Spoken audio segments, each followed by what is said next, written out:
Hello guys and welcome back to my YouTube channel education classes. आशा करती हूँ कि आप लोग सभी को अच्छे होंगे और स्वस्थ होंगे। आज मैं जो है सीडीपी का क्वेश्चन कराने जा रही हूँ, जो कि जेटेट का क्वेश्चन है। ठीक है, फ़िलहाल तो अभी कोई भी जेटेट का ना सिलेबस निकला हुआ है और ना ही इसकी नियमवाली निकली हुई है, बट हम लोग अपना जो जेटेट का प्रिपरेशन है उसको कंटिन्यू रखना होगा और कंटिन्यू रखना ही है, ये नहीं कि छोड़ देना है। फ़िलहाल हम लोग स्टार्ट करते हैं। और थोड़ी सी मेरी हेल्थ जो है वो डाउन है, तो प्लीज़ मेरी वॉइस को नज़रअंदाज कीजिएगा, ठीक है।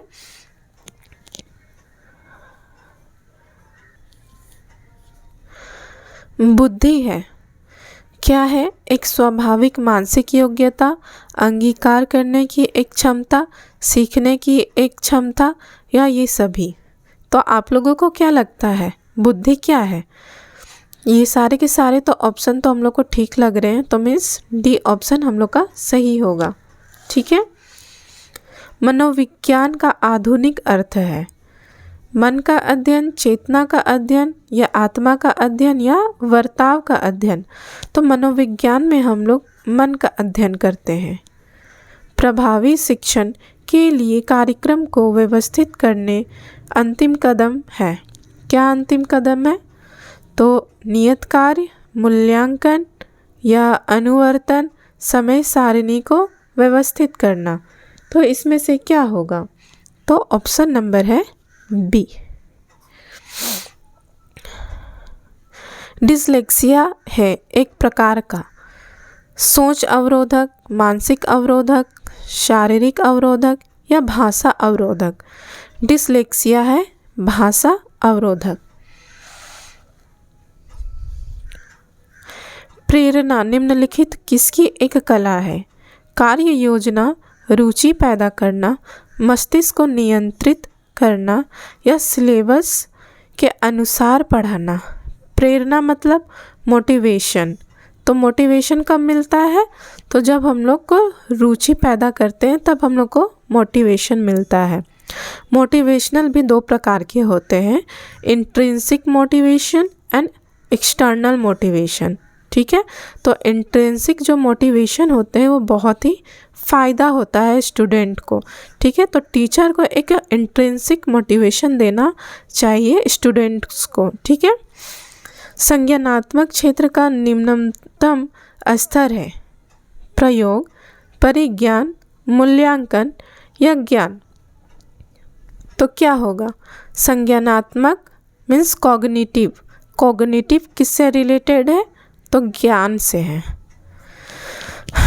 तो ज्ञान होगा, ठीक है। निम्नलिखित में से कौन मूल्यांकन से संबंधित नहीं है? यहाँ पर नहीं है, ठीक है। तो शिक्षक की डायरी, उद्देश्य, ज्ञान अर्जन अनुभव, या मूल्यांकन कार्ड। क्या होगा? मूल्यांकन से संबंधित नहीं है। सोचिए आप लोग ज़रा। यस, शिक्षक की डायरी। मूल्यांकन मतलब क्या होता है? इवैल्यूएशन, ठीक है। प्रभावी शिक्षक हुआ है जो छात्रों को प्रोत्साहित करता है, कैसे पढ़ाना है, सीमित अवधि में अधिक जानकारी प्रदान कर सकता है, नियत कार्य को ध्यानपूर्वक संशोधित करता है, कक्षा पर नियंत्रण रखता है। क्या होगा प्रभावी शिक्षक का? तो ऑप्शन नंबर ए, जो छात्रों को प्रोत्साहित करता है कि कैसे पढ़ाना है। मूल्यांकन का प्रमुख उद्देश्य क्या है? इवैल्यूएशन का प्रमुख उद्देश्य क्या है? मेन मोटो क्या है? ऑप्शन नंबर ए, संपूर्ण विकास का मूल्यांकन करना, आंशिक विकास का मूल्यांकन करना, विशिष्ट विकास का मूल्यांकन करना, या मानसिक विकास का मूल्यांकन करना। तो संपूर्ण विकास का मूल्यांकन करना हम लोग का सही जवाब है।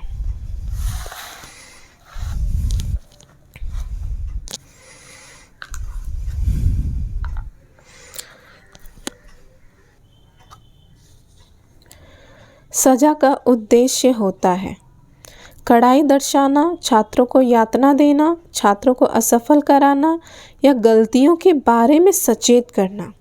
सजा क्या होता है, क्या उद्देश्य होता है इसमें से? तो हम लोग का सबसे सही आंसर है कि गलतियों के बारे में सचेत करना। एक बच्चे को शुरुआत में किससे लिखना सिखाया जाता है? किससे लिखना सिखाना चाहिए? स्केच पेन, चौक, पेन या पेंसिल? तो चौक से। किशोर अवस्था या टीन की उम्र किसके बीच में होती है? 11 से 18, 13 से 18 या 13 से 16 वर्ष या 17 से 20 वर्ष? तो 13 से 16 वर्ष।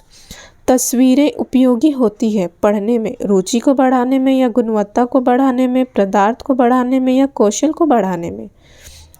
तो तस्वीरें, पिक्चर्स, हम लोग डेमोन्स्ट्रेट करके दिखाते हैं स्टूडेंट्स को। कुछ तस्वीरें अगर बना के दिखाएं, पढ़ाएं, तो उसमें से हम लोग को इसको रुचि को बढ़ावा देते हैं, मीन्स इंटरेस्ट पैदा करते हैं। निम्नलिखित में से कौन एक उपयुक्तता परीक्षा का उद्देश्य नहीं है? तो विश्वास बढ़ाना, सरल रचना, कल्पना की जांच करना या शारीरिक आयु की जांच करना? क्या करना होता है बताइए, थोड़ा सा सोचिए। तो शारीरिक आयु की जांच कराना इसका उद्देश्य नहीं है।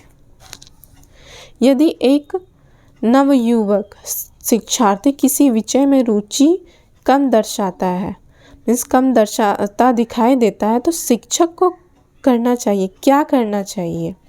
तो उस विषय पर रोचक क्रियाकलाप कराना, उसे खेलने देना, उसे कुछ देर के लिए सो जाने कहना, उसे शांतिपूर्वक बैठने को कहना।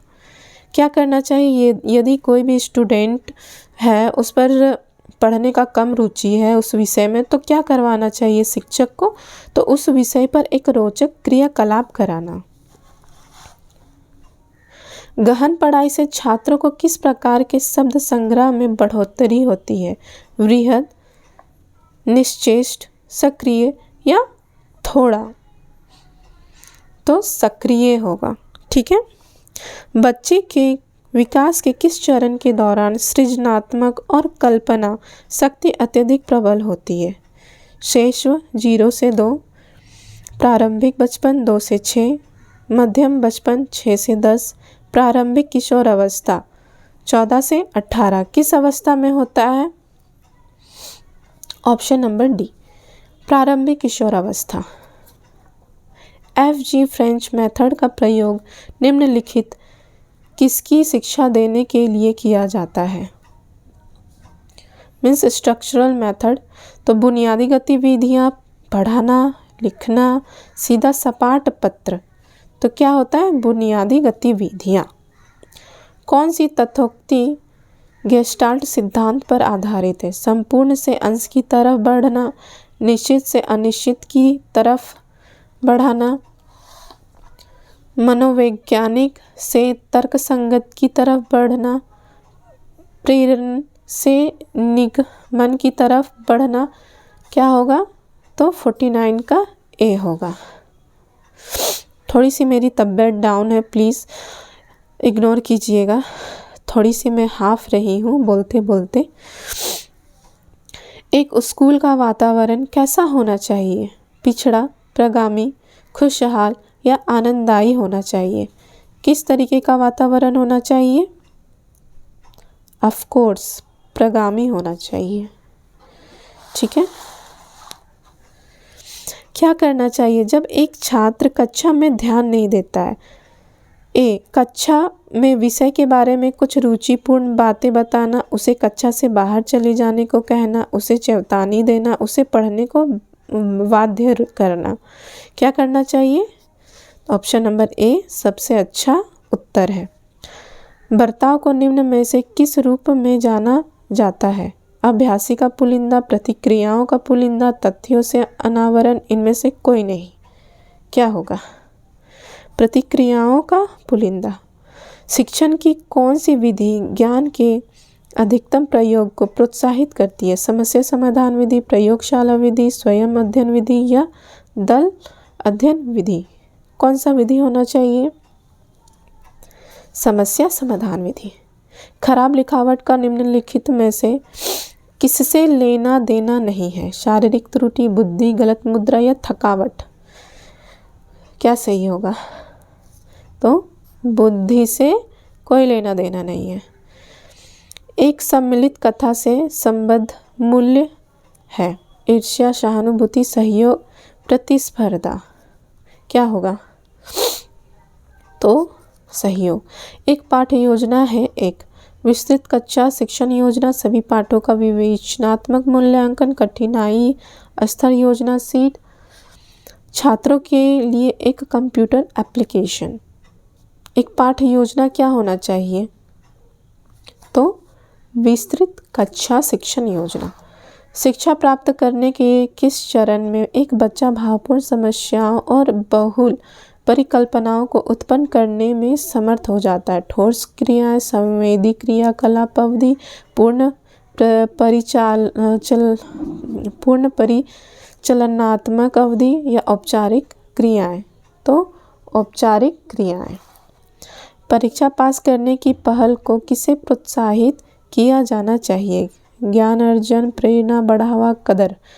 क्या करना चाहिए प्रोत्साहित करने के लिए हम लोग को? ऑफ कोर्स प्रेरणा, मोटिवेशन देना चाहिए। अभिजात समूह कब तैयार होते हैं? शैशवकाल में, उत्तर बचपन में, किशोरावस्था में, प्रारंभिक बचपन में। तो प्रारंभिक बचपन में। समूह परियोजना कार्य मदद करता है। सहयोग विवेचनात्मक सोच और समस्या समाधान को विकसित करने में, शिक्षार्थियों के बीच प्रतिस्पर्धा को विकसित करने में, प्राप्त करने की एक उच्च स्तरीय महत्वाकांक्षी को विकसित करने में, या याददाश्त बढ़ाना को विकसित करने में। समूह परियोजना कार्य कैसे मदद करता है? तो सहयोग विवेचनात्मक सोच और समस्या समाधान को विकसित करने में। ये 30 क्वेश्चंस रहे हैं आपके CDP के बाल विकास एवं शिक्षा शास्त्र। आशा करती हूँ कि ये आपके लिए हेल्पफुल रहा है। अगर आपको अच्छा लगा है ये वीडियो तो please like, share, subscribe my channel. और इसी तरीके का अगर आपको वीडियो चाहिए तो प्लीज़ आप लोग कमेंट कीजिए, ठीक है? मैं इसी तरीके से और भी मैं वीडियो बनाऊँगी। फिर मिलते हैं अगले वीडियो में। Thank you.